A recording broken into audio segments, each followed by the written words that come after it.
people are still coming in. I'll just let them in as I see them. But welcome everybody to the January 16th edition of the Tempo Think Tank.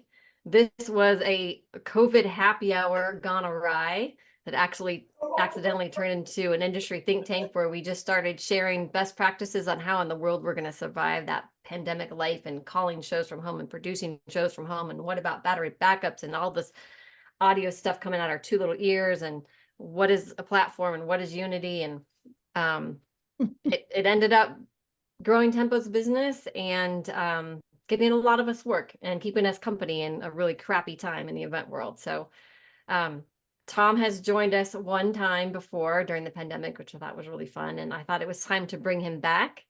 My goal has always been to get you guys working, whether it's through me or through your own connections. And you guys do that very well without me. Tempo is just gravy to your workload, I'm sure. And we want to just continue to grow Tempo. Our goal for 2024, Catalina Trailers here, our operations coordinator, our goal is to grow Tempo by finding you all more clients. You know, we posted a job the other day and 50 people applied. And I got a handful of like, oh my gosh, Nancy, how come I wasn't chosen? And it's only because we're getting so big so fast with contractors, which is awesome, that I get so much to choose from and the clients have so many people to choose from. And I'm going to fix that. I want to make it so we have more clients, and Catalina and I are on a mission, gosh darn it. And I think we're heading in the right direction. So I've never tried to find new clients for Tempo. I did try to find contractors at one point, but now you all just keep spreading the love, which means the world to me. And the clients keep coming because you keep telling your clients about us. Seriously, that's how it happens. You get on a show and you're like, oh, we need more people. That's called Tempo. So thank you for Tempo's success, because I literally owe it all to you for sharing the love internally with other contractors and externally with your clients. This is how we got to where we are. But there's another way we can do it, and there's another way to grow your business. And I love the fact that Tom Stimson said he wants to come and talk to you all about how to do it. Tom, in my own introduction to you, is a business consultant in the event and event space, formerly from the AV world, but now working with event agencies and helping them grow their business. And his main model, check this out, friends, if you want to grow your event agency, Tom Stimson tells you to outsource, hire externally, hire freelancers. He speaks our love language. So this is a very casual meeting. It is raise your hand. It's click on raise your hand button. I will monitor the chat, but Tom is going to tell you how you can grow your own freelancer business, how to market yourselves better, what some industry trends are, so on and so forth. So without further ado, thank you, Tom, for being here. Take it away.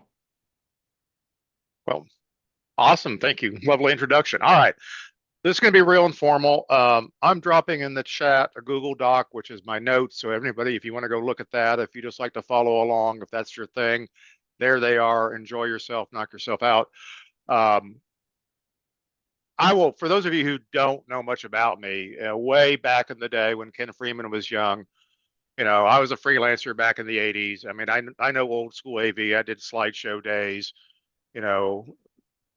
big industrial shows, did a little bit of everything, traveled around the world, worked with Alfred Media for 15 years, and I've been a consultant for almost 20 years now.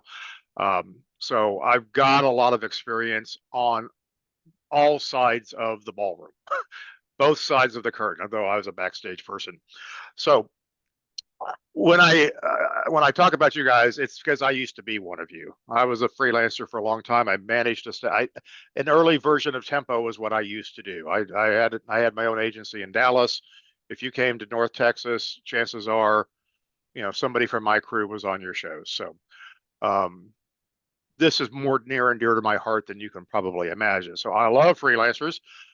We built Alfred Media on a referral network of fantastic freelancers, which I hope they continue to this day. And like Nancy says, her growth formula is you guys being happy and chatting Tempo up. So I chat Tempo up because I want my clients, who are mostly event production companies, they're not all rental guys who do events. Some of them are more of the agency model, but they're production rental companies. I'll use that term affectionately. So they are, certainly since the pandemic, struggling with their world, and finding the good people, finding the right folks to talk to, and all that good stuff. Which kind of breaks my heart. I mean, they're saying, well, we can't find good freelancers. And I'm going, well, where the hell are you looking? I mean, it's not that hard, right? I mean, none of you guys does anybody feel like they're hiding from the marketplace? No, you don't. But, the thing is, and a lot of people think you are. So, because they don't know how to find you. And I'm not going to rectify that today. But for those of you who want to be found, I'm going to try and make it easier for you to be found.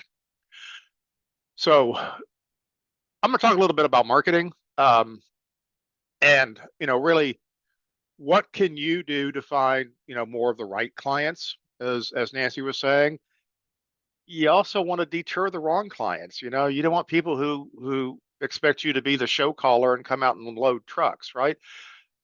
I want you to have as much work as you want, okay, for the things that you're good at, right?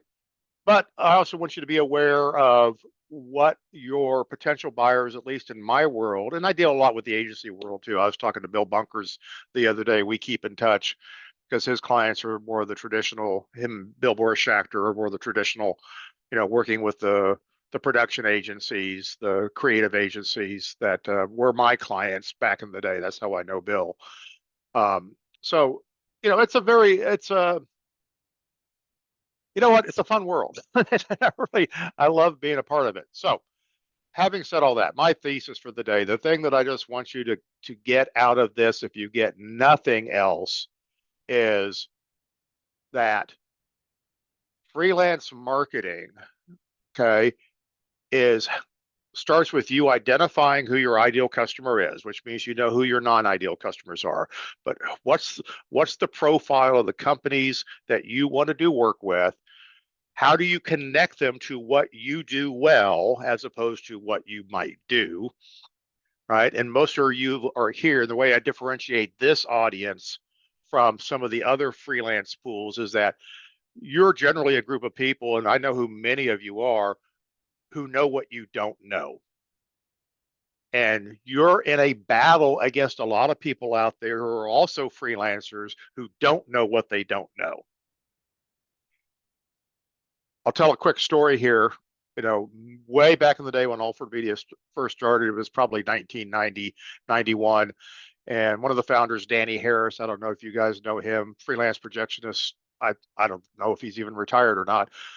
But we were out on a big old show where we're the video company, and OSA's doing audio, and John Featherstone's done the lighting system, and all these big players. And we're this little meatball AV company out of Dallas that had cardboard box or switchers in cardboard boxes, and nobody knew who we were. And somebody came up to Danny, he was chatting, and said, "Tell me who you guys are." And Danny said, "Well, we're this and we do this." And the guy said, looked him right in the eye. He goes, "Well, tell me what, who's better than you?"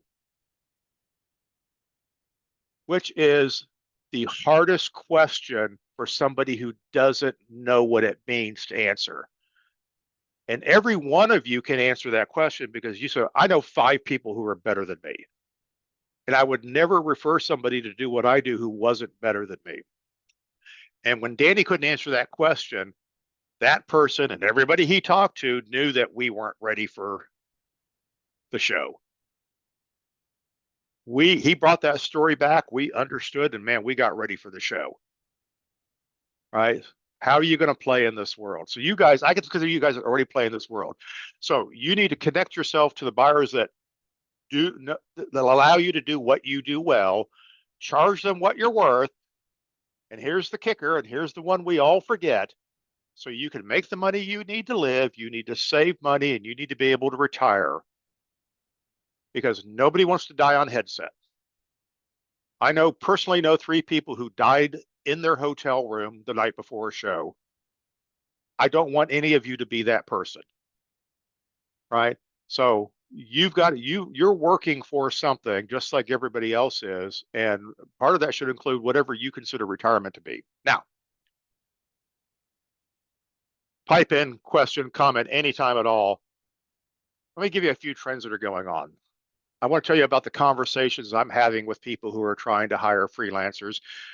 I can't speak for everyone who's trying to hire freelancers, but I talk to a lot of folks. And particularly when it comes to people of your caliber, they don't understand how you guys work. I mean, matter of fact, they're really shocked that there are people who are over 40 who are freelancers, right? It's like they think this is new. Now, back in my day, there was nobody over 40 doing freelance work, but now it's more than half of our industry. So here are the trends that I'm seeing in here. After 2022, huge labor shortage. You could charge anything you want. You could work as much as you want. Great demand, good times. Forget about it. It's never going to happen again. Thank goodness all of you raised your rates probably 2 or 3 times, which is what you should have done. There's a real chance now that you're probably earning closer to what you're worth rather than working for what people were willing to pay you because there was a market flooded with freelancers and the people who were hiring you didn't know how to charge for what you were worth, so they never had enough money to pay you what you were worth. Thank God for the pandemic. If it wasn't for the pandemic, we wouldn't be having this conversation, right? The pandemic helped us correct the labor rates in the market. Everybody got a pay raise, well deserved. My clients in my audience, the people that hire me, who were charging $500 and $600 a day for an A1 in 2019, are now charging $1,000 or $1,200 a day. And they're thinking about when can they raise their rate again. So we have changed the marketplace, and we couldn't do it if there wasn't good talent out there. So kudos to you. So now, having said all that, prices are leveled off. If you've been waiting to raise your rates, bring your old clients up to your new rate, it's probably too late. You should have already done it. The resellers, the people who hire you, aren't going to be able to charge much more. They've made all the big jumps they're going to make, and now we're back to incremental raises. So things have kind of flattened out. Lead times are growing. 2024 is going to be a great year. It's not 2022. Again, 2023 was a little bit wonky because we had that knee-jerk response to 2022 where people spent without regard. And then in 23, they go, oh, crap, we were supposed to have a budget. And we got rid of the revenge meetings, and we're back to, okay, we have a normal meeting planning cycle that's tied to marketing, sales, and all that kind of stuff. So lead times are actually increasing right now. Most of my event staging clients have jobs booked through the summer. July looks very good for a lot of them, which is unusual. So we're not seeing the same seasonality that we used to see before the pandemic, which is awesome. My question to you, one of the biggest fears that production rental companies in particular have, and I know, creative producers as well, they have, is booking you for something and having to cancel you. If you're a freelancer, they want to call you at the last minute, the last possible minute, and that could be 3 months out, because they're afraid that if something changes in the job and they have to let you go or cancel your position, that it's going to affect their reputation. It's going to make you unhappy with them. It's going to hurt them in the marketplace. And so they'd rather wait. My question to you is, how are you handling that? So knowing that a pain point for folks is if they hire you, they're afraid that they might have to let you go. Are you making it harder on them? Are you giving them an out? Are you making a professional position about, you know, how they can do a cancellation, when they can do a cancellation? Anybody have any thoughts or comments on that? Has anybody changed the way they're doing business relative to protecting their calendar and their bookings? Well, I will just respond by saying it's really an individual case. Yeah. If it's a new client, I will probably go ahead and be fairly firm about whatever I put in place regarding a cancellation fee.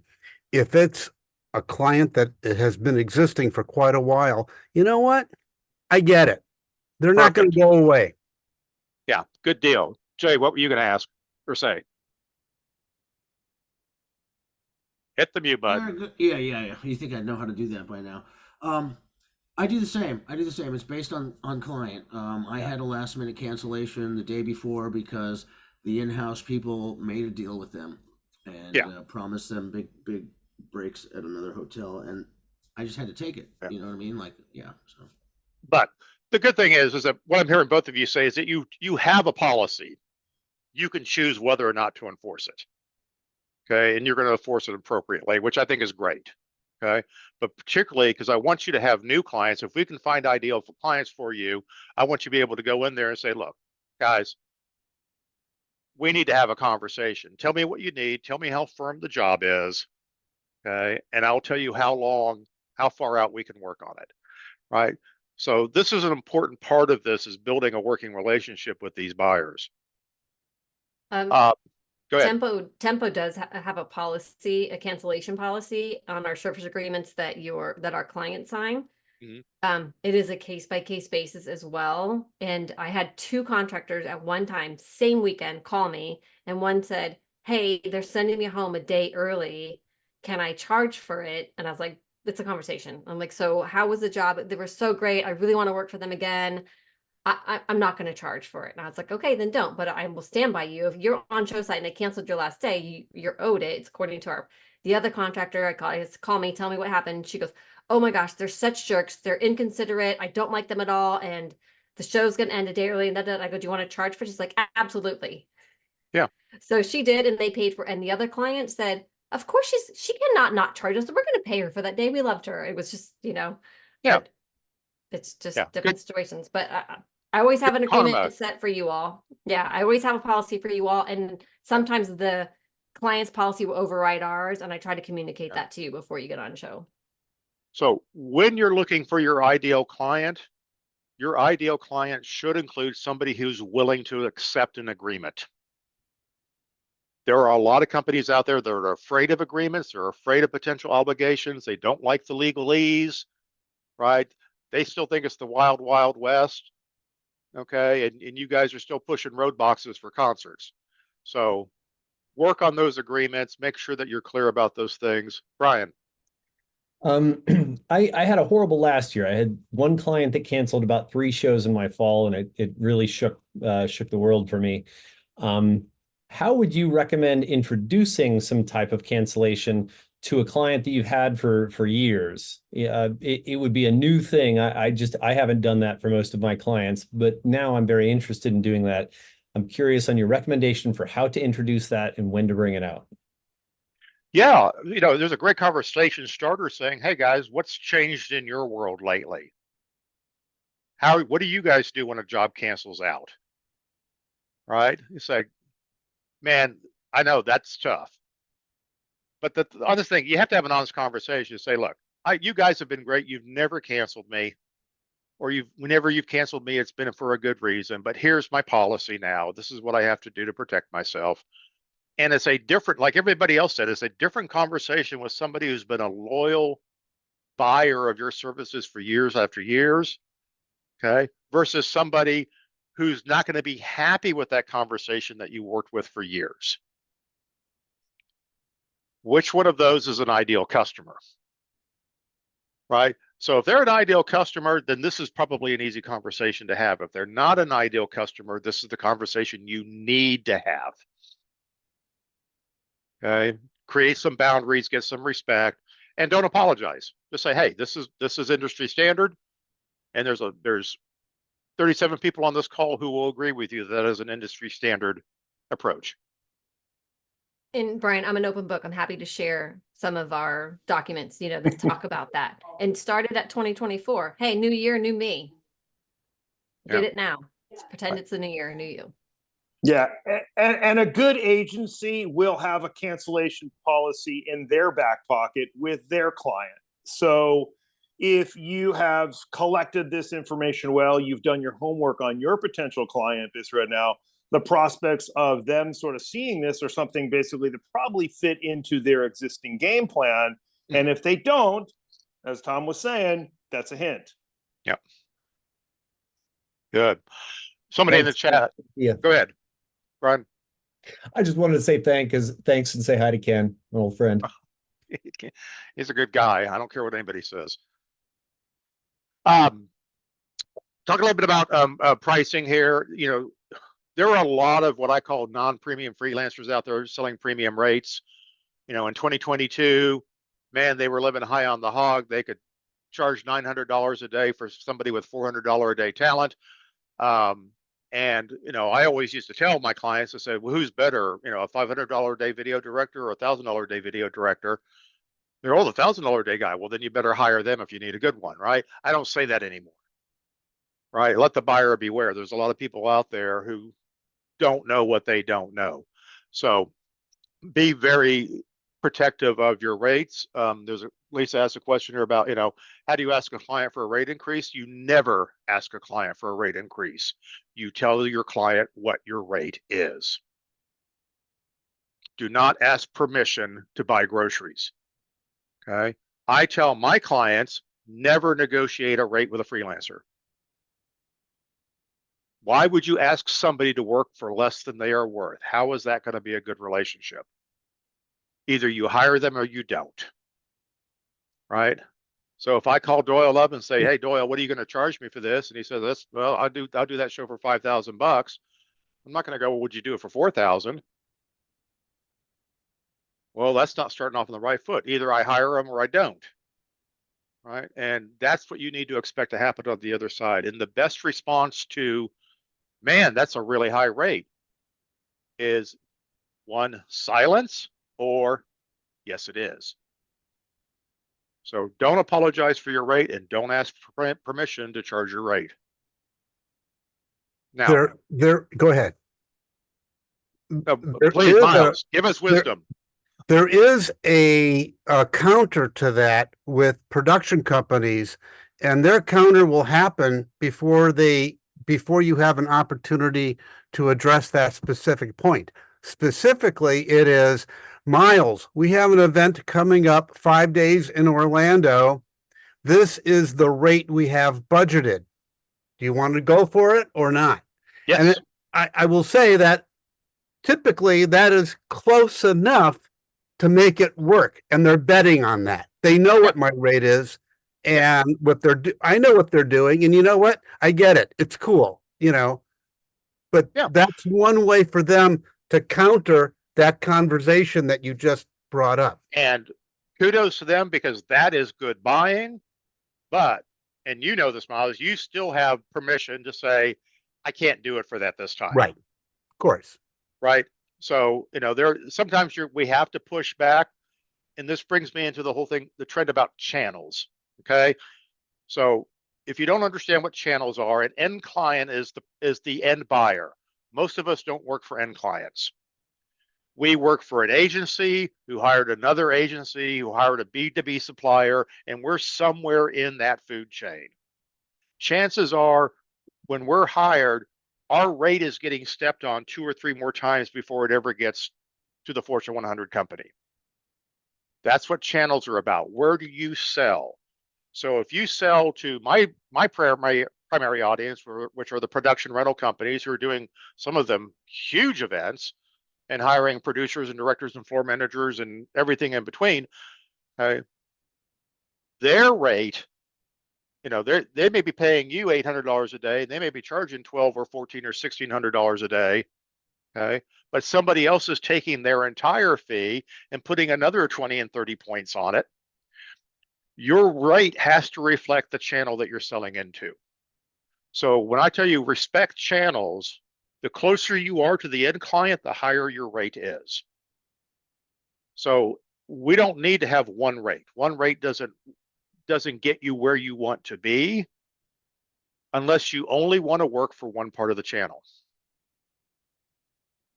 So the trend that I'm observing is, and Bill Bunkers and I had this conversation the other day, he was observing, I think I'm more aware of it than he is, that the Venn diagram of creative agencies and production rental companies the overlap is increasing.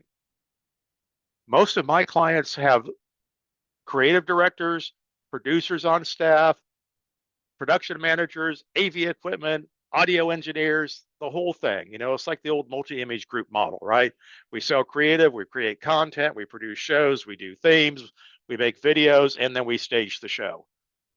That is more normal now than not. What does that do to the agencies of the world? right? Whose teams are getting smaller because they can't afford to keep a year-round staff because they're selling one show at a time, right? So that Venn diagram of where you guys fit in is getting much, much bigger. So sometimes the company that's calling you may look like it's on the channel that's a layer or two below where you're used to, but pay attention to what they're doing because they may have channel jumped, right? I've got a client, hell, I'm wearing their shirt today, Martha in Ohio. They used to do, association meetings, RFP work for producers. They've got their own production companies in-house. All of their customers are end clients, right? So they're selling at the same level that Jack Morton used to sell at, right? But they used to be a meatball AV company. There's tons of companies like that. So pay attention to what's going on there and figure out, understand where they are in the channel as opposed to the sub of a sub of a sub, okay, where there's not going to be as much money for you. But sometimes your customers move around in the channel, right? So when somebody says, hey, this is what I can pay you this time, say, tell me more. Is it because you undersold it? Is it because you're 3 steps down from the economic buyer? Is it because, well, we don't really respect you today, or you're over talented for what we need? I just wanted to throw you, ask for more information. All right. I got some comments here about pricing, and we're going to get to the marketing thing here really quickly. Look, price yourself to work with the buyers you want to work with. Again, I still think you need tiers. I don't think there'll be a huge difference in the tiers, but the closer you are to the economic buyer, the higher rate you should be charging. Don't worry about raising rates annually. Pay attention to the market rates, talk to each other. When you see shifts going, and we're not going to see the big jumps that we saw a year and a half ago, we're going to see smaller shifts. When you become more valuable at what you do, charge more. When you want to work less but work for better people, charge more. When you want to keep busy, charge less. Okay? You are in complete control. Right? Never be unhappy with your rate. Right? Start rolling some stuff in. Again, I'm speaking a lot from the folks that I deal with who don't understand necessarily pre-production. If you're a show caller and you know that you need to have show flow reviews and you've got to talk to the client in advance, do not add days on there. Tell them what it's going to cost to do the pre-pro, then tell them what it's going to cost to do the show. And I recommend, don't say it's going to take me 3 days of pre-pro. Said, I'm going to charge you $5,000 for pre-pro. And it includes this, right? So learn to present your value in value terms. Being on show site for 5 days, that's a time term. Working with the buyer in advance to make sure the show goes well is a value term. Okay. You sell time, you sell value. The value of pre-production is everything's going to go well. The end client's going to feel like this is going to be wonderful. That's got a lot of value. Does that make sense? All right. You're going to get pushback. You're going to have people who don't understand that. The difference between you and the guys and gals who are in their 20s is that you have the time, patience, and experience to teach your new customer, because I want you to have new buyers, to teach your new customer what they need to know to hire you, right? Here's my favorite phrase. Here's how my best customers work with me. And then you say, when I get booked, these things happen. I do this, they do that. We review this, we come back and we do this. This is how I work. Oh, well, that makes a lot of sense. Great. Let me teach you how we do that. Okay. And now you're the hero. Now you're part of building them, making them better. And that has a lot of value. So my ideal customer was somebody who valued me. I didn't really care about the gig or the, how fancy the gig was or how profile it was. All I cared about was I'm going to be valued while I was there. Right? Because I made the same rate, whether they cared for me or not. Right? So I'd rather work with people who give a crap about me. I'm sorry. I just want to backtrack for a second because you Yeah. brought up a great point before, and I don't want to gloss over it. Talking about channels and where you're at in the channel and how you're charging the particular entity that is then marking you up, et cetera, and they're marking you up, and it gets into this craziness. But taking that logic to its extreme, then I should be going after the end clients and not the agencies, the production companies, or anybody in the middle. Yeah. And I'm just Could be. wondering from an ethical point of view, I mean, I started as a PA with IBM 40 plus years ago. So, where I would never do anything like that. But you kind of like inferred that that is something that we should at least consider. So there's channel jumping and there is marketing and getting opportunities. So channel jumping is, I go, oh, they're trying to hire me to do this IBM show. I know people at IBM. I'm just going to go talk to them and get them to hire me directly. That's channel jumping. And it's also gig poaching. You're not talking about that. You can market yourself to end customers or to creative agencies instead of production agencies, right? You can market all three of them. All I'm saying is the rate that you're going to charge the AV company is different from the rate you're going to charge the creative production company, which is a different rate than you would charge if the end client called you and said, we can't do a show without you. All right. Now, who you choose to work with, don't take this the wrong way. At this stage of your career, you have earned the right to be very selective about who you work with.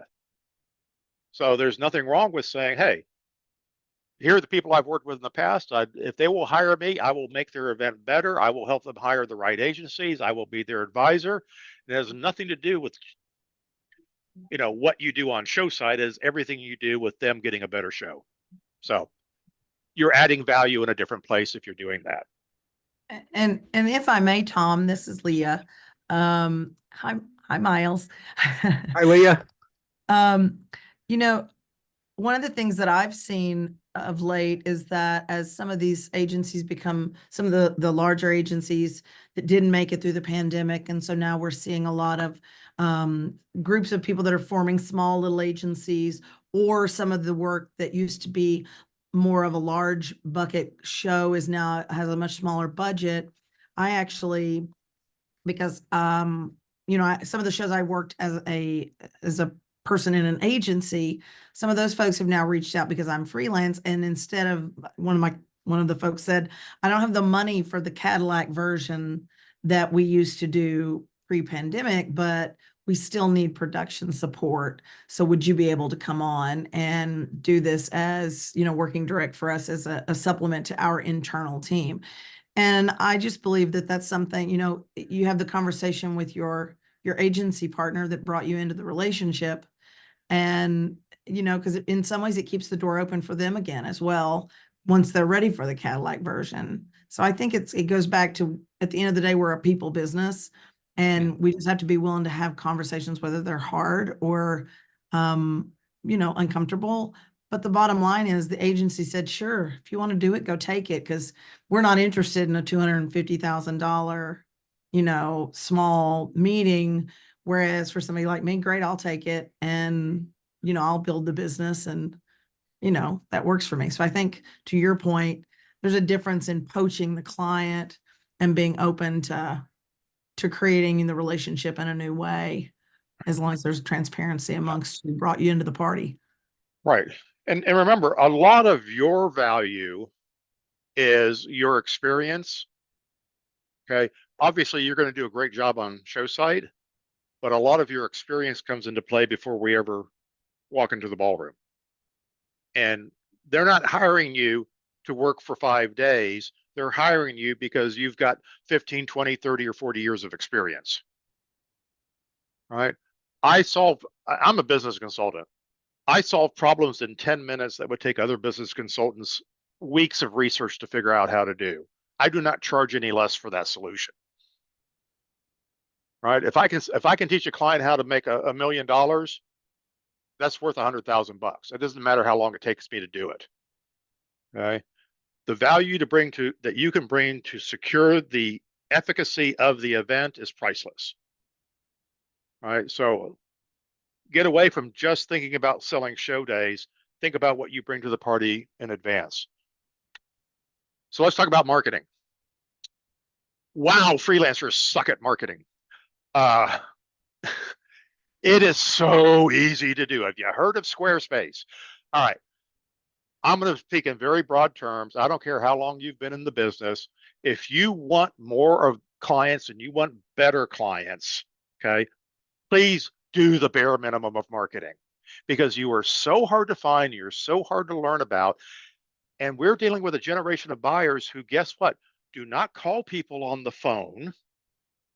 They hate using email. How in the world are they going to text you if they don't know who you are or where you're from? Right? How are they going to decide? The best marketing means that the people who reach out to you have already decided to hire you. They're not reaching out to find out if you might be somebody that they need. So marketing for me is about softening the beach. And it's also about filtering, right? So if you know who your ideal buyer is, okay, I recommend that you have a website or a LinkedIn page or something that you can share with people. And when you're referring each other, you can say, hey, here's Scott's website. Okay. Here's Julie's LinkedIn profile, so that the people that they're referring to you know how to find out more information about you, so that they feel comfortable reaching out to you more directly, right? Make sure that your website is speaking to the people that you want to work with, right? If I go to your website and it's all about you, and the first thing I don't learn is whether or not you would work for somebody like me, I'm wasting my time. I want to find out, it says, hey, I'm Lori and I work for creative producers and production companies and I do this, this, and this. That's great. Okay. Whose problem are you solving? Because there's a lot of production companies out there that are afraid to call you because they think you only work on the agency side. There's a lot of agencies that they're out afraid to call you because they think your production side. Make it clear who you want to work with. Are you trying to fill your calendar, or are you trying to be selective? Few words on your website will make all the difference about who reaches out to you. Okay. Are you non-negotiable about price? You don't have to say it. You just have to look like somebody who doesn't negotiate price. Right. So there's a lot of things you can do to filter out the non-ideal buyers. I mean, if you post your resume on Indeed and say, hey, I'm available for freelance work, it's going to be a clown show of people reaching out to you. Right. So that's the extreme. But why not have a website where I can learn some stuff about you? I don't know if he's on the call today. Kurt Wright has been on these calls before. Kurt Wright, if anybody knows him, worked for me in the 80s, right? Before he had to wear a hat, right? And he posts pictures of himself on LinkedIn all the time, in the My Office Today pictures. He talks a little about what he's doing, and he gets a lot of churn on those things. A lot of people are reminded about him. That is marketing. That may not be you, but a little bit of that'll go a long way, particularly if you can send people back to your website to say, hey, here's more about me. Here's how you can contact me. You want to fill your calendar? Put your calendar up. You want to be exclusive? Say, now accepting inquiries after August 2024. Two very different messages, right? If you're trying to fill in that open week you have in June, put your calendar up. If you're trying to make sure that you have that week off, tell people you're not available to the fall. Again, this is just marketing. So people do respect folks who are eager to work, and it's okay to be eager to work, but it's also okay to be selective. I'm taking bookings for show calling only. I'm taking bookings for production management only or floor management. Okay. Here are additional skills, right? People need to know what they can reach out to you for, but you also know that if they call you up, to run house lights, it doesn't change your day rate, right? I always tell, always tell freelancers, said, tell people what your day rate is. I say, well, I only need you to do this. I said, you're not paying for me to do anything. You're paying for 100% of my brain, 100% of the time I'm working with you. Miles, what do you want to say? What is your gut feeling about those folks on LinkedIn who say open to work? Open to work is for people who are looking for full-time employment. It is it's a little bit needy personally. But if you have people, it's mostly corporate people who have lost their job, and that's how LinkedIn works. If there's anybody who should be on this call who's putting open to work on their LinkedIn page, they need to listen to this webinar because that's not a good look. Okay. Your profile should say, you're a freelance professional who does this, and then here's how to learn more about me. The fact that you're a freelance professional or whatever you choose to identify, I say I'm self-unemployed. You call yourself whatever you want to call yourself. You are obviously open to work, and anybody who doesn't understand that is not somebody you want to talk to. All right. Make the inquiry process crystal clear. Okay. Do find time to pick up the phone and talk to people. Okay. If somebody wants to calls us and say, hey, we've got a gig we'd like to talk to you about, the person who sent you that text message actually doesn't want to talk, do they? They just want to know if you're available and what your rate is. Pick up the phone and call them. Have a conversation with them. Say, we haven't worked together. Tell me more about your gig. Tell me more about your company. Ask them open-ended questions. Tell me about some of the other freelancers you work with. Who referred you to me? How did you find me, right? Give them a chance to talk so that you can make an assessment about them. If they want to interview you to find out if you're qualified for the job, go figure out why your website or your LinkedIn profile didn't answer those questions in advance. They should already want to hire you before they ever reached out to you. That's my point. All right. Labor coordinators. I apologize to everybody in the industry because I used the term labor coordinator at some point in 2020. I hate myself for it. It's the worst title in the world, and it has manifested probably the worst type of operational position I've ever seen. There are two types of labor coordinators in production rentals. One of them is an admin person they hired to reach out to people who has no idea who they're talking to, what they do. The other one is somebody who thinks they're the ones who's deciding who goes on shows, and the biggest job they ever did was unload a truck. So we're not seeing the cream of the crop in these positions. So think about how you get around these labor coordinators. Do not take a booking from a labor coordinator without talking to the account executive or the production manager or the head of operations on that job. Talk to the owner of the company. Say, hey, my name is Tim. I've been doing this for 30 years. You folks have reached out to me. I don't know enough about you. Can we have a conversation? If they're not willing to have a conversation with you, move on. Right? Labor coordinators are a useful tool. I'm trying to help people. I'm trying to get rid of the word labor and say talent. But we do need people who reach out and book. But once you have a relationship, then it's okay for Tina, the labor coordinator, to call you and book you. But until you have that relationship, we have to go around Tina. Right. That is so true here too. Yeah. When they reach out to Tempo, I got to go around, and I do all the time because they don't answer any of the questions I need. Like, it's crazy. So I love that you said that because that's very true. And I have great relationships with other resourcing managers, I think they're calling them, at agencies that are awesome. They understand you all. They understand Tempo. Yeah. And, before you even you might quote a rate, and if they're still talking to you, well, send them your booking agreement, whatever it is. Say, here are my policies. Here's how I work. There's some noise in the chat here about travel days. A travel day is a day you travel. There's no such thing as a travel day rate. There's no, we have not, half day travel died 15 years ago. Okay. When I had to take my pants off to get through security, travel days died.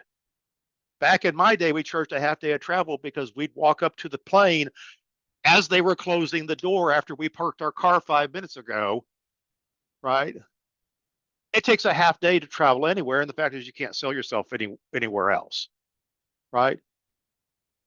Your value is your time, not what you were doing. So if somebody wants you on show site for 5 days, quote them your 7-day rate. Well, we can fly you home, on the last night. Oh yeah, after I've worked 12 hours, I'm going to go to the airport and fly across. F you. You're going to get me a hotel room, and I'm going to fly the next day when I want to fly. And here's my rate. Now, back in the day when I was younger, I wanted to be on the first flight I can get at to go home. I'm not that person anymore. I want to stay overnight. I want to order room service in the morning. I want to fly in the middle of the day with the normal people, get away from the business travelers. I want to get home feeling like, I'm not ruined. So again, I'm speaking to a lot of people with experience and age, and our priorities change. So please market yourself a little bit better. Please have iterative conversations with new buyers. Do take the time to ask questions about them. Make sure that they understand what you're doing. Sell what you do before the show as much as the time that you're going to do on the show. Okay, whatever that might be. And for people who don't want to value what you do before the show, maybe they're not your ideal customer. Last word about ideal customers. An ideal customer is somebody who you wish all of your customers were just like them, right? Is it the position that they're in? Is it how they treat you? Is it the type of events that they do? Is it geography? It's going to vary for every one of you. Like I said, when I was a freelancer, I wanted to work with people who appreciated what I did, and valued my being there. Yeah. Do I want them to pay on time? Absolutely. Do I want them to respect my rate? Yes. Right. Do I want them to feed me? Absolutely. Right. But make sure that's clear. And some of that we have to put in our agreement. These are my expectations. Okay? And if you get on a job with somebody and find out that despite your agreement and despite all of their promises, you just had to order room service for yourself because nobody was going to feed you on an 18-hour day, keep that in mind the next time they call you and tell everybody else here about that. So I'll shut up. Ask me some questions about anything at all. You guys are been a lot of fun.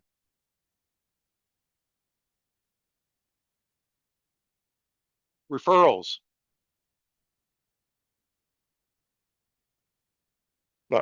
Look at people. If you get a referral from somebody, do look at their website, do your homework before you talk to them. If you're giving a referral, if Miles, you're referring Lori, hey, make sure that you let Lori know and why you referred her. Okay, we got to connect, close the loop on folks. So it's okay to go back to this group and get on the chat and say, hey, who knows about this company, and get some feedback before you engage with them. I mean, that's part of what being a freelancer is all about, right? The reason Alford Media was able to grow such a great freelance pool is we took such good care of our freelancers back in the 90s and early 2000s that other freelancers wanted to work with us, but they would only get to work for us if our current freelancers referred them. And that's where the term burgundy came from. Our freelancers came up with that, and they would say, yeah, I'd ask about, hey, who's this guy, Brian, and wants to work with us? And somebody go, oh yeah, I know him. Somebody goes, yeah, he's not burgundy. Right. Or they say, oh yeah, he's really burgundy. So that's what you want. You want to find people who refer you for the right reasons, and people who hire for the right reasons. And we have Right. such a great community on Slack for Yeah. vetting agencies, y'all, for vetting anything. That's what I love about our community is you guys do talk. And I know what went down this weekend on a client on a show, and I know that we will not be working with them again, like, because we talk. So talk it up. Always check in Yeah. with us. You've Yeah. got 1,000 freelancers right there that you can ask. Tamara, just talk. What's up? Hey, hi there. So I think myself and Suzanne also have the same question about what's for those of us who have been lucky enough to have most of our work come from referrals and are now looking to branch out. What is the best way to research and reach out to new agencies and production companies? Okay, great question. First of all, if you will be crystal clear about who you want, what kind of companies you want to work with, not specific names, say, here's what I like working with. I like to work with a production company that does this and hires me for this position.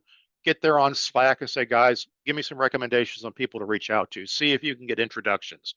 So like Nancy says, you got 1,000 people who can make you an introduction, right? The other thing is if you know who those companies are, then you can reach out to them. However, it always helps if there's somebody else that has worked with them that you can say, Kate told me to reach out to you. Even better if Kate can make that introduction for you. So it's all about networking. It's all about referrals, and it works both ways. If I'm trying to find freelancers, I'm going to ask freelancers for referrals. If I'm a freelancer for looking for work, I'm going to ask freelancers for referrals. And this is not the type of community who's going to go, oh, I'm not going to tell you who my clients are because I don't want you taking my work. Right? Those are the people who are trying to fill in dates. Right? You guys are trying to find ideal customers to do your ideal work that reflect your professionalism. It's a very different relationship. What goes around comes around. Karma is real.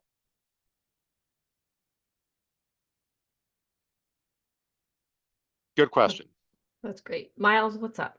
I see you. About referrals, I agree. If you're going to refer somebody, make sure they know that you're referring them. My question to you is, because this comes up all the time, it seems with me, I've gotten into the habit of only referring one person at a time until I know whether they can do the gig or not. Because what I'm trying to avoid is offering the potential client 5 names, and you understand where I'm going. Yeah, I respect that, and I think that's a good policy. I said, if somebody says, hey, I'm not available for this gig, here's who I would recommend. It is better to give them one person who's as good as you are or better than you are. Okay. And you don't know what their rate is. You don't know what their policies are. You just know they are good people and they can do the job for you. So whether they're available or not, you've done your job of giving somebody a yes, even though you had to turn them down, which means they're going to call you next time. And that's what you want. If you're helpful, if you're a good citizen, people will keep calling you. They'll keep reaching out to you. And the less you're available, the further out they're going to reach out to you. Right? How many of us have said, man, I wish you had called me sooner, but I am booked through October.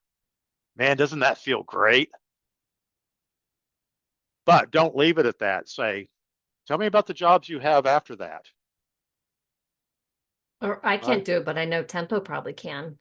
Hey, famous plug. There you go. And that's another great referral, saying, hey, particularly if it's a position where there are lots of good people to fill it, and then by all means, and all due respect to the call, I would say, yeah, absolutely call Tempo. There are I know a lot of people that can fill that job for you. Call Tempo. You want to vet a lot of people at once, call Tempo. Right? Either way, you're the hero. And you're going to get the next call.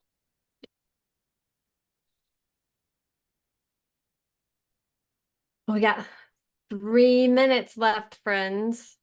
Tom, this has been awesome. Oh, thank you. I've had a blast. We loved having you. I see there's one more question in the Slack, in the chat. On site, do you feel someone who's managing just one task of the event, like green room management, should have a lower day rate than the project manager who's client facing, managing crew, overseeing the event? I think you would say, Tom, you're paying for your skill set, not what you're doing. Right. Right. Like I'll run the Right. green room for you, but I know what my day rate is with my brain Well, and my skill set. Why do they need Right. you to be in the green room? Right? That's the question. Do you need somebody in the green room, which 100 people could fill, or do you need a particular type of person in the green room? Because I've been in green room where we're dealing with, former presidents and CEOs, and you need a certain person there who has social skills that a production manager or crew does not have. And can pass the White House background checks. Yeah. Yeah. So, who don't have a criminal record that anybody knows about. So, Not that Ken has one. so again, Not that there we know are of. jobs that are not worth what you are worth. And sometimes you're going to get paid to do jobs that are not very fancy or complicated, but you're the right person to fill it. Yep. We'll let it Again, go on that. yeah, 100% of your brain, 100% of the time. I'm bringing all my skills. Here's what I cost. Yep. And then the budgets, if you're talking about the budget side, the budget's up to you. What kind of budget do you have? Who do you want in that green room? Yep. All right, friends. Well, All right, thank gang. you so much. Tom, you have other stuff you want to talk about before you leave us? Anything you want to put in the chat? No, I put good. the notes in, if you look at the notes, I put a link to my marketing book in there. It's the book that was probably interesting to you guys. Demand. It's got some good, if you're interested in digital marketing, if you want to do outreach, you want to grow your business, there's some good stuff in there that I think would apply to you. But other than that, if you work with anybody out there who needs some help, send them my way. I appreciate the introduction. Thanks, Tom. Thank Thank you. you. Thank you, everybody. Cheers. Bye-bye.